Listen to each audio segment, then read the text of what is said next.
Então repete comigo assim: a promessa continua. A promessa continua. Por que continua? Porque não para. A promessa não para, ela continua e vai continuando. Sabe, existe, irmão, uma promessa que se estende. Eu já falei de algumas aqui, mas existem promessas que se estendem. E sabe, essa extensão de promessa, ela é muito importante, porque ela vai transcender a nossa vida, ela transcende a sua vida. O nosso Deus é um Deus de aliança, Ele é um Deus de promessa, e Ele cumpre aquilo que Ele prometeu. E isso é maravilhoso, mas a extensão dessa promessa, ela se dá pelo ensino. Por quê? Porque as promessas de Deus, elas são alcançadas pela fé. E a fé, ela vem pelo ouvir. Vem por onde? Ouvir da pregação da palavra de Deus. Então existe uma extensão, mas essa extensão ela acontece na vida das pessoas, quando a palavra de Deus ela é pregada, quando a palavra de Deus ela é ensinada, e isso de geração em geração. No livro de Deuteronômio, no capítulo 11, no versículo 19, diz assim, sabe, o Espírito Santo fala através de Moisés e diz assim, diz para Moisés assim: ensinem-nas a seus filhos, as leis, as palavras, as promessas, ensinem elas a seus filhos, conversem a respeito delas quando estiverem em casa e quando estiverem caminhando, quando se deitarem e quando se levantarem, porque a promessa de Deus transcende uma geração. Eu tenho a firme convicção de que muitas das bênçãos de Deus sobre a minha vida vieram sobre a minha vida por causa dos meus pais, por causa dos meus avós, e dos meus avós eu pouco convivi, mas sei que eram crentes e que eram fiéis. Dos meus bisavós eu não sei da minha mãe, sei do meu pai, e sei que a bênção de Deus, embora a maldição hereditária tinha sido cancelada na cruz, a bênção de Deus ela não é cancelada, muito pelo contrário, ela é expandida. E muito veio sobre a minha vida e já é derramado sobre a vida dos meus filhos, porque Deus visita a bondade, a fidelidade, a fé dos irmãos até a 1000ª geração, 1000 gerações daqui para frente. Se existem 1000 gerações e o seu antecessor, número 1000, se foi um homem crente, um homem de Deus, você até hoje está colhendo a bênção que aquele homem semeou na sua vida. Então assim, essa palavra, essa fé, ela precisa ser ensinada aos nossos filhos, sentados em casa, andando pelo caminho, quando está no carro do lado, fala sobre isso, explica, fala das suas experiências com Deus, conta aquilo que o Senhor fez na sua vida, promova a fé no coração dos seus filhos. Quer uma família abençoada? Está aí o princípio do ensino, da cumplicidade, o princípio do compartilhar a palavra da fé. Mas isso também se aplica à igreja. Nós somos uma igreja de células, nós somos uma igreja de discipulado, e o discipulado ele se desenvolve através do ensino da palavra. A Bíblia diz assim lá no livro de Timóteo, Paulo fala, inspirado pelo Espírito Santo, 2 Timóteo 2:2 diz assim: o que ouviste de mim, Paulo falando para Timóteo, aquilo que eu te ensinei, diante de muitas testemunhas, transmite a homens fiéis, sabe, capacitados, a fim de que possam igualmente discipular a outras pessoas. Porque também o crescimento da igreja, a fé que se envolve na igreja, como eu disse agora há pouco, sabe, a terra que precisa ser conquistada, ela é conquistada através da fé. Conquistas extraordinárias são postas e propostas para nós, e eu estou aqui domingo a domingo ensinando você, que nós seremos uma igreja onde não tem pobres e nem doentes. Mas o que é isso? Isso é uma terra a ser conquistada. Entende? Tem muita terra para ser conquistada, essa é uma terra a ser conquistada, por mim e por você também. Então nós precisamos ensinar isso, eu preciso aprender, eu preciso receber, você precisa ter revelação dessa palavra, porque quando nós temos essa revelação, nós estamos entrando e tomando posse daquilo que é nosso por direito. Eu vou falar muito mais sobre isso no reencontro. Aliás, o reencontro está chegando, 17, 18 e 19, apenas somente para sedentos. E quero dizer para vocês que as inscrições eu estou quase parando, já passou de 160 e nós não temos espaço no sítio para tanta gente. Então faça o seu pagamento, que qualquer hora dessa vai encerrar definitivamente as inscrições. Mas então, se eu quero propagar a bênção do Senhor, eu preciso propagar através da pregação, do ensino da palavra, do compartilhar da palavra. E às vezes eu fico olhando para os meus filhos e assim, eu tive oportunidade, mas talvez eu não tenha aproveitado todas as oportunidades de compartilhar como poderia. Mas eu me lembro perfeitamente de como a minha mãe compartilhava a palavra de Deus comigo, a experiência dela, a experiência de conversão dela. A fé, ela é estimulada, diga estimulada. Nós somos estimuladores da fé, irmão. Nós estamos aqui para estimular a fé nos nossos filhos, nos nossos netos, nos nossos discípulos, nas pessoas da célula, nos líderes em treinamento, em cada discípulo. Nós estamos aqui para estimular a fé e não para provocar cultura humana, conhecimento humano ou recursos humanos como resposta para as nossas questões. Por quê? Porque existe uma promessa que continua. Sabe, quem vive debaixo do físico, do natural, são aqueles que não acreditam na promessa, mas nós acreditamos na promessa. Vamos repetir juntos? Nós acreditamos na promessa. Repete com vontade, irmão. Depois você vai olhar no vídeo, no YouTube que está sendo gravado, aí ouve a vozinha lá longe. Nós acreditamos na promessa. Senão você vai ouvir, vai ver que pastor é esse? Que a igreja não responde nada, fala baixinho, não tem ninguém lá. Tem sim. Diga, eu estou aqui. E eu sou grato pela sua vida, pela sua presença. Deus abençoe você. Você é uma bênção, irmão. Você é uma bênção, é uma alegria tê-lo aqui. Mas eu quero dizer que a promessa continua na sua vida. Não pare. Não pare, não pare, não pare, não pare. Tinha uma música que tocava que dizia isso, não pare, não pare, não pare. Nem sei se eu gostava dela, mas felizmente eu posso dizer para você, não pare, continue, tem mais de Deus para a sua vida. Diz amém. Vamos então à promessa. Agora é que eu vou começar a pregar, irmão, segura aí, tá? Isaías capítulo 44, versículo 3, essa aqui, até aqui era só uma base, para você poder pisar e entender o que eu vou falar. Então Isaías capítulo 44, versículo 3 diz assim: pois eu derramarei água para matar a sua sede. Uau, hein? Olha só, como nós temos palavra e como Deus fala para aqueles que são sedentos. E Ele está dizendo, Deus diz, eu derramarei água para matar a sua sede e mais, para regar seus campos secos. Essa é a promessa de Deus. Deus quer derramar água. O derramar de Deus, Ele tem propósitos distintos. Diga assim, o primeiro, matar a sede. E o segundo, diga, regar campos secos. É importante a gente entender isso. Por quê? Porque o matar a sede é pessoal. Eu não posso beber água e matar a sede do Tiago, da Priscila, do Samuel, nem do Leon que está perto de mim. Porque a sede, cada um tem a sua, e cada um se sacia na quantidade e na qualidade que consegue beber, absorver a água e saciar aquilo que tem necessidade. Se você vai a um médico, até o conselho natural diz, você precisa beber mais água. Quantos litros de água você bebe por dia? E a pessoa fica assim, mentira! Da mesma forma é o crente precisa ter sede, mas não necessariamente sede de água. Eu não estou dizendo que você não vai beber água, beba água. O ideal é 2 litros pelo menos por dia, ok? Mas o crente precisa ter uma outra sede. É a sede de Deus, é a sede do Espírito Santo, é a vontade de crescer em Deus, de absorver dele. E a promessa que está aqui e que continua justamente essa. Deus diz, eu derramarei água para matar a sua sede. A sede é sua.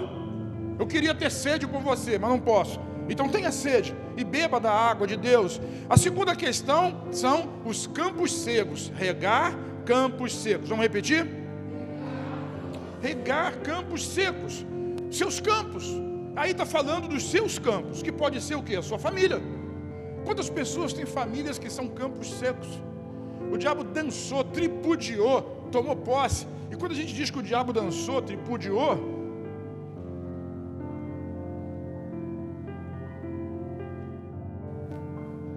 esqueci que estava sendo gravado, né? Nesse culto não tem muita liberdade de eu fazer certas coisas, porque depois eu vivo meme.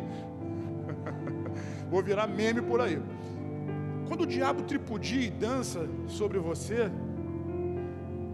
ele faz isso com os pés dele. É porque ele está tomando posse daquilo que é seu.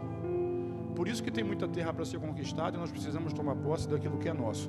Porque se você não toma posse, alguém vai tomar posse no seu lugar. Até da sua vida, da sua liberdade, dos seus sonhos, de tudo que você tem. Se tu não vigiar, ele toma posse. Então não dê espaço para ele. É por isso que a Bíblia ensina a resistir ao diabo e ele vai fugir de você. Então, regar os campos secos significa que ele quer trabalhar também, jogar água sobre os seus campos, sobre a sua família, sobre o seu ministério, fazer a sua célula crescer, multiplicar. Não abre o guarda-chuva não, irmão, deixa a água de Deus descer sobre a sua vida. Deixa essa água descer e alcançar seus filhos, sua esposa, seu marido, seus pais. Deixa a água alcançar os seus negócios. Deixa a água alcançar seu ministério, sua célula, sua igreja. O versículo continua dizendo assim: derramarei meu espírito sobre todos os seus descendentes, e a minha bênção sobre as suas futuras gerações. É claro que o derramar de água aqui está falando do Espírito Santo, e nós, diga assim, eu sou a geração plena do Espírito Santo, nós somos a geração plena do Espírito Santo. Isaías escreveu isso aqui 700 anos antes de Cristo, e hoje nós já recebemos o Espírito Santo, e o Espírito Santo vem desenvolvendo o trabalho desde o dia de Pentecostes, como o pastor Gleison disse, 50 dias depois da Páscoa, e até hoje, e ele vai continuar até o dia de Jesus voltar. Mas essa geração será plena do Espírito, porque é a geração que vai ver a volta de Jesus. E o Espírito, ele vai atingir o ápice da sua atuação aqui na terra, fazendo milagre, transformando, crescendo, criando, gerando vida. É por isso que nós temos terra para conquistar, daqui até o dia que Jesus voltar. Nós temos muita terra para conquistar em nome do Senhor Jesus. Agora precisamos ter sede, e precisamos ensinar as nossas gerações a ter sede também, a desejar pelo Espírito Santo e pelas promessas do Espírito. Mas como que alguém vai desejar se não conhece? Então nós precisamos conhecer, por isso tem que ter ensino, por isso tem palavra, por isso tem pregação. Eu só consigo crer naquilo que eu recebo, eu só consigo falar daquilo que eu sei, eu só consigo desfrutar daquilo que é do meu conhecimento. E nós fazemos isso como? Compartilhando nossas experiências com Deus a favor dessas pessoas, sabe? Isso fala de unção, fala de provisão, fala de matar sede, fala de regar campos, e isso é o que Deus quer fazer na sua vida. É deleite, é desfrute da parte do Senhor para você. Agora, contudo, para nós recebermos tudo isso da parte de Deus, é muito importante nós sabermos quem nós somos. Vire para quem está do seu lado e pergunte assim: quem é você? E essa pergunta não é respondida com o nome. Meu nome é fulano, meu nome é Beltrano. Não, é muito mais do que isso, é muito mais profundo do que isso. É preciso que você entenda de fato quem você é em Cristo, quem você é nessa terra em Cristo Jesus. A Bíblia tem muitos e muitos versículos que explicam a respeito disso. Por exemplo, 2 Coríntios 5,17, que diz que ele que está em Cristo, nova criatura é. Então é preciso que você saiba, em Cristo eu sou nova criatura, eu sou nova criação. Tem que saber quem é. Em Cristo eu sou justo, eu sou justiça de Deus. Aquele que não tinha pecado, Deus o fez pecado por nós, para que através do seu sofrimento eu fosse feito justiça de Deus em Cristo Jesus. Quem você é? Quando você sabe quem você é, você consegue desfrutar daquilo que Deus preparou para você. Esse conhecimento é muito importante, por isso nós precisamos ensinar para os filhos, para as gerações de discípulos, dos irmãos e tudo mais. Eu queria mostrar isso na Bíblia para você, com uma alegoria do Antigo Testamento. Repete comigo assim: árvores bem regadas. Nós somos essas árvores.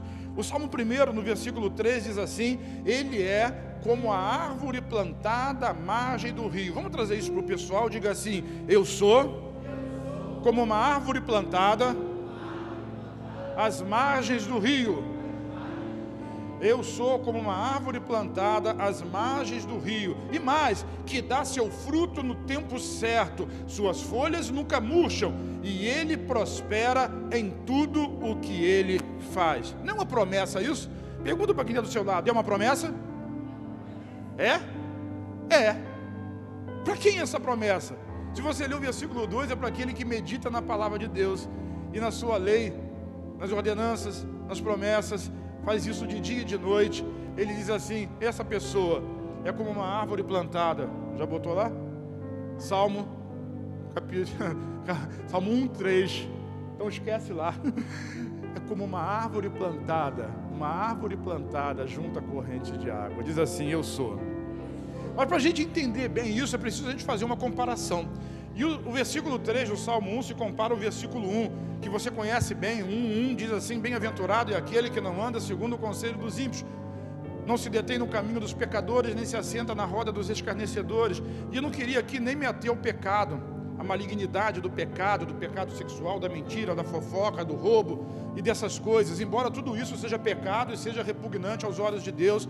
Mas eu quero falar aqui e me ater a esse versículo rapidamente. A mente natural do mundo, a natureza humana, a natureza carnal, a mente natural. E o que está dizendo é que bem-aventurado é aquele varão, aquele homem, aquela pessoa que não fica caminhando no seu dia a dia, absorvendo o tempo todo conceitos naturais, conceitos naturais, porque os conceitos naturais são antagônicos à fé em Deus. Os conceitos naturais são contrários à fé de Deus. Então, aquele indivíduo que anda, e quando ele começa a andar e ouvir esses conceitos, esse ano então, que é ano de eleição, nós vamos ver conceitos de todo tipo, falando de direita, de centro, de esquerda, do ponto de vista político, gente que nem entende disso, não sabe nem o que é, mas eu sou disso, eu sou daquilo outro, e a gente fica absorvendo conceitos, muitas vezes a igreja está recebendo demais conceitos materiais dentro do seu corpo, dentro dela própria. Então não fique andando ouvindo isso, mas quem começa a andar, daqui a pouco para. É o que diz o versículo, primeiro ele anda, depois ele se detém. Gostou do assunto, em vez de estar conversando enquanto está andando, daqui a pouco ele para dar uma atenção maior, para poder trocar uma ideia, receber ideia, porque o trocar significa que você até pode entregar alguma coisa, mas você está sendo influenciado da mesma forma. E quando você começa a se deter demais nesse caminho, daqui a pouco você está sentado no meio deles, vivendo uma vida natural, baseando a sua vida em princípios naturais, em coisas do mundo, em teorias do mundo e não em teorias de Deus. Não estou dizendo que as teorias do mundo são ruins, mas estou dizendo que as teorias de Deus são promessas. Sabe, as teorias do mundo é para o mundo, para nós há uma promessa que continua. Vamos repetir? Há uma promessa que continua. E é disso que eu estou falando. Nós não podemos ficar presos a isso, à mente natural, aos sofismas do mundo, mas nós precisamos aprofundar da graça de Deus, no conhecimento de Deus. Lá no livro de Provérbios, no capítulo 22, no versículo 5 e 6, o 6 todo mundo conhece, mas observe o versículo 5, diz assim: o perverso anda por um caminho cheio de espinhos e perigos, quem dá valor à vida se afasta dele. Sabe, o homem natural, ele é perverso, ele segue a sua vida nos seus conceitos, mas esses conceitos são perigosos. O próprio livro de Provérbios diz em outro, capítulo 14, por exemplo, que há caminho que ao homem parece direito, mas os fins dele são os caminhos da morte. Então cuidado com os caminhos que você segue, com quem faz a sua cabeça. Antigamente essa palavra era muito normal, quem faz a sua cabeça. Hoje mudou, é quem é o seu mentor, quem mentoria você. Cuidado com aquilo que você ouve, porque quando você ouve muito da implicação natural, você está perdendo a essência de Deus e do poder de Deus na sua vida. Se você me entende, diz amém. Então vamos continuar. Então é preciso que a gente ensine, e o versículo 6 repete aquilo que eu já falei lá no começo: ensine seus filhos no caminho certo, ou como a maioria das versões diz, ensina o menino no caminho em que deve andar. Vamos repetir nessa versão que está aqui, deixa eu ver se está. Tá? Ensine seus filhos, mas eu não tenho filho ainda, já vai aprendendo. Ensine seus filhos no caminho certo, e mesmo quando envelhecerem, não se desviarão dele. Ensinar conceitos novos a pessoas mais velhas é muito difícil. Por isso se ensina enquanto é jovem. É preciso que aprenda, que desenvolva a fé, os conceitos de Deus, a fé de Deus, o sobrenatural de Deus. Por que o sobrenatural se chama sobrenatural? Porque ele está sobre o natural. E às vezes a gente insiste no natural. O natural é medíocre, mas o sobrenatural é poderoso. O natural é comum, mas o sobrenatural é incomum. O natural, ele é ordinário, mas o sobrenatural, ele é extraordinário. Quantos querem viver no sobrenatural? Aquele que tem sede, eu derramarei água sobre a sua vida. Isso é viver no sobrenatural, é romper com os conceitos naturais e levar uma vida no sobrenatural. Se você tem sede, Deus vai derramar sobre a sua vida. Eu quero mais. Um dos versículos que eu mais repito é Salmo 42, na minha confissão da palavra: assim como a corça anseia pela corrente das águas, assim a minha alma tem sede de Deus. Sabe, a minha alma tem sede do Deus vivo. Quando eu vou entrar na tua presença, nós precisamos querer mais do sobre e deixar o natural no lugar dele. Deixa o natural no lugar dele, ele tem o seu lugar, mas nós vivemos no sobrenatural. Repete comigo assim: árvores dependentes. Sabe, a mente natural aponta para a independência. A mente natural aponta para a independência. Baseado nessa ideia, criaram uma ideologia, um sofisma, de que feliz é aquele que conquista a sua liberdade e a sua independência. E aí cada um faz o que quer. desenvolve do jeito que quer, leva a sua vida do jeito que quer, faz aquilo que quer. E essa liberdade, de fato, ela vem de Deus. Deus deu essa possibilidade do homem fazer aquilo que ele quiser. Então Deus nos deu essa liberdade. Agora ela é boa? Você pode escolher o que fazer. Diga, eu posso. Você veio aqui porque quis, não foi obrigado. Graças a Deus porque você veio. Outros não quiseram. Você pode escolher o que você quiser fazer. Mas agora existe uma coisa que você não pode escolher. Você não pode escolher as consequências daquilo que você faz.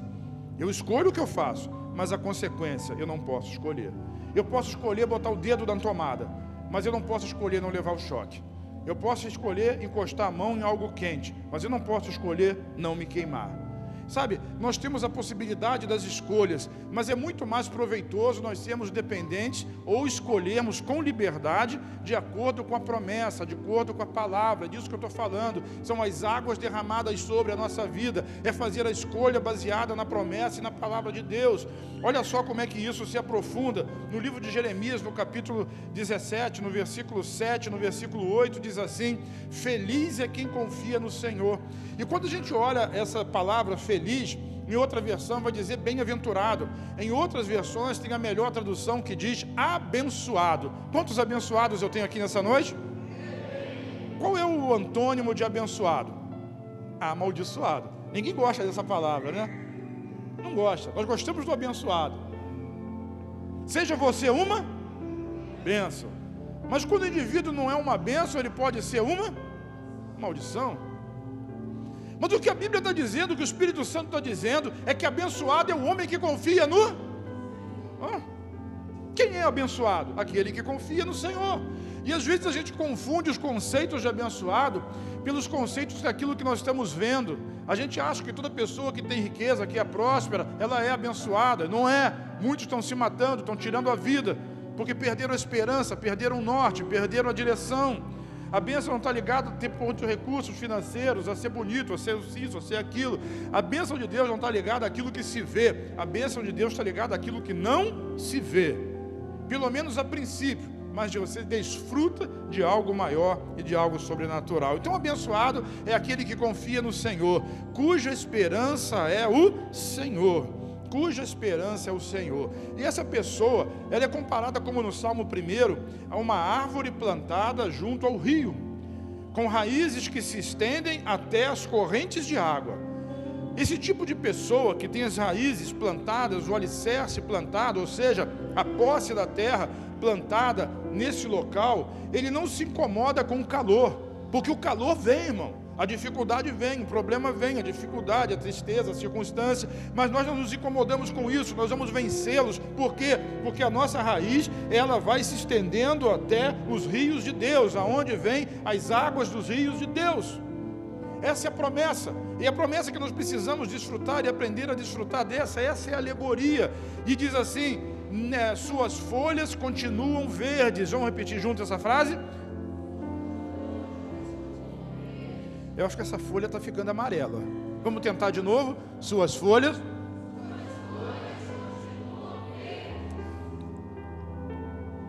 Sabe o que significa isso? Que a idade pode ir chegando, mas você continua verde. Sua folha não está caindo. De manhã eu brinquei com os irmãos e falei assim: quem tem mais de 50 aqui? Aí uma meia dúzia levantou a mão e disse assim: então vamos repetir junto, quem tem mais de 50. Minhas folhas continuam verdes. Quem tem mais de 50 aqui? Eu estou com medo, eu tenho que repetir sozinho, né? Vamos falar junto, quem tem mais de 50? Minhas folhas continuam verdes. Vocês que tem mais de 50 aí. Não tem ninguém? Cadê? Minhas folhas continuam verdes. Verdes. O jovem fica achando que ele é muito forte. Igual a figurinha do Dudu. Mas a palavra de Deus diz assim: os jovens se cansarão, tropeçarão, mas aqueles que confiam no Senhor renovarão as suas forças, subirão com asas como águias, correrão e não se cansarão, caminharão e não se fadigarão. Essa é a promessa para mim e para você. Não adianta ser jovem cansado, precisa ter suas forças renovadas no Senhor. Nós somos árvores plantadas junto aos ribeiros de água, nossas folhas não vão ficar amarelas, não vão cair, não vão murchar, nossa juventude permanece, sua força permanece, sua saúde permanece. Deus é contigo, meu irmão, diz amém, porque você é abençoado, abençoado, abençoado, ser abençoado. Diz assim: não teme os longos meses de seca, e nunca, diga nunca, nunca deixa de produzir frutos. É maravilhoso. Agora precisa comparar. O confronto é inevitável, né? O contraste é inevitável. Se você voltar uns versículos, o versículo 5, o versículo 6, né, de Jeremias 17, diz assim: assim diz o Senhor. Qual é o antônimo de abençoado? Amaldiçoado. E Deus diz assim, o Senhor diz assim: maldito é quem confia nas pessoas, olha aí, que se apoia na força humana e afasta o seu coração do Senhor.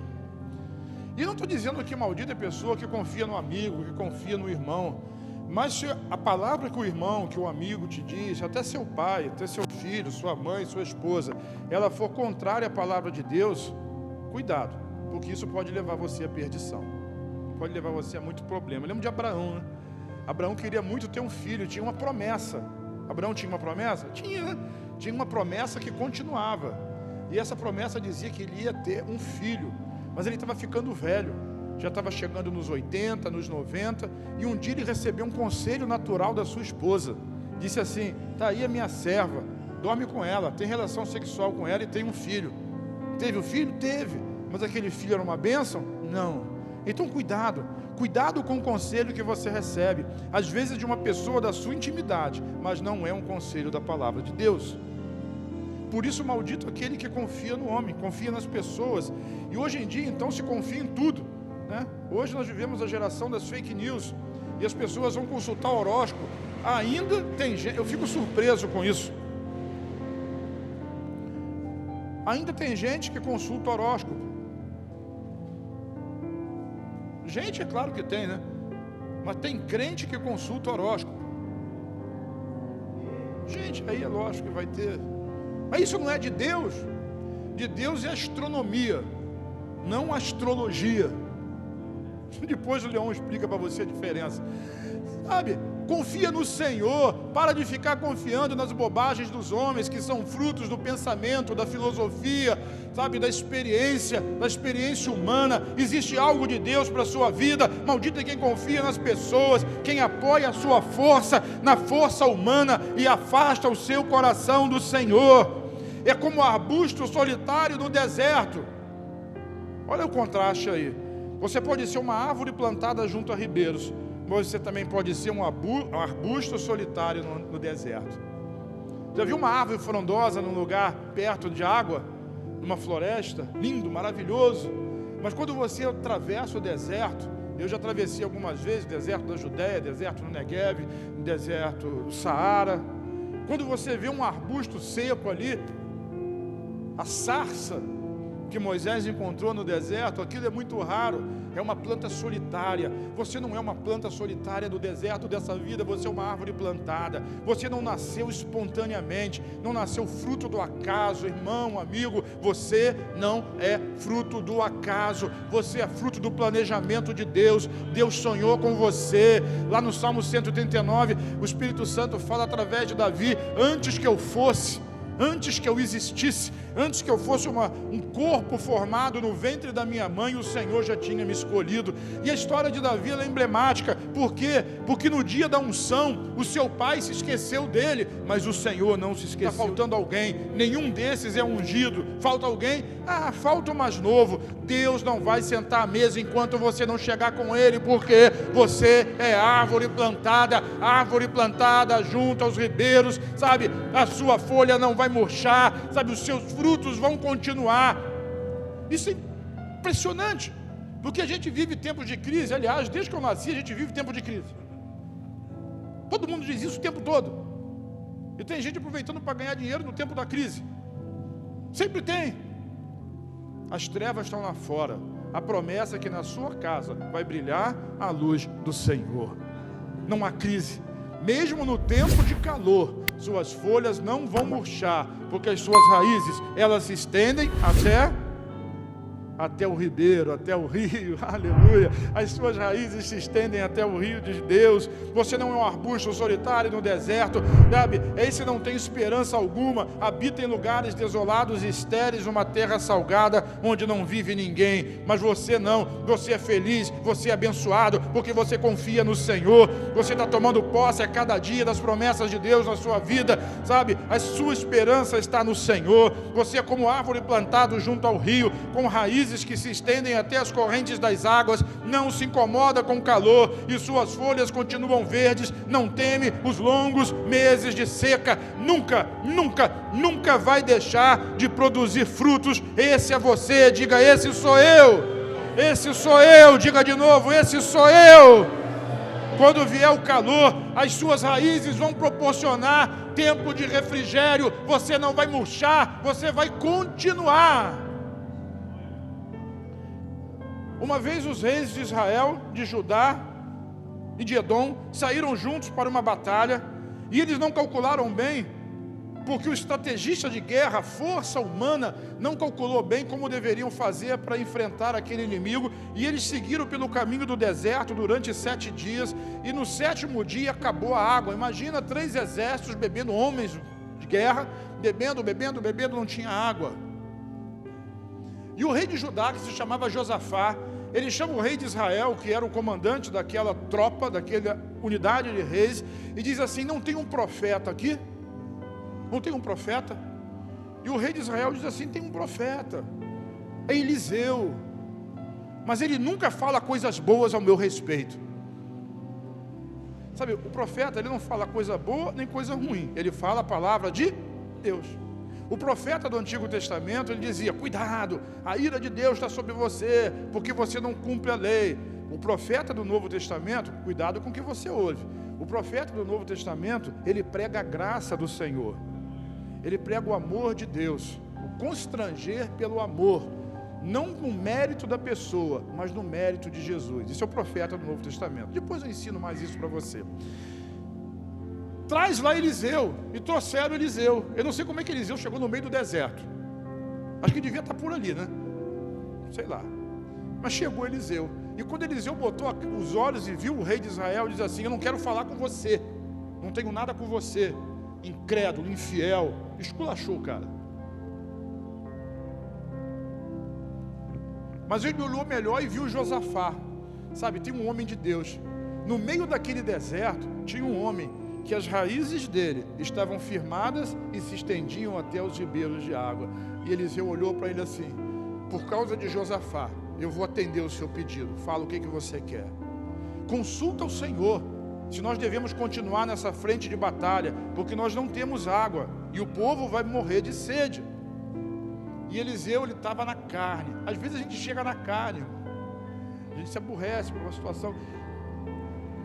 E Eliseu disse assim: trazei-me um tangedor, traz alguém que toque para mim, porque eu preciso acessar o Espírito Santo, eu preciso acessar o Espírito de Deus. Traz alguém que toque para mim.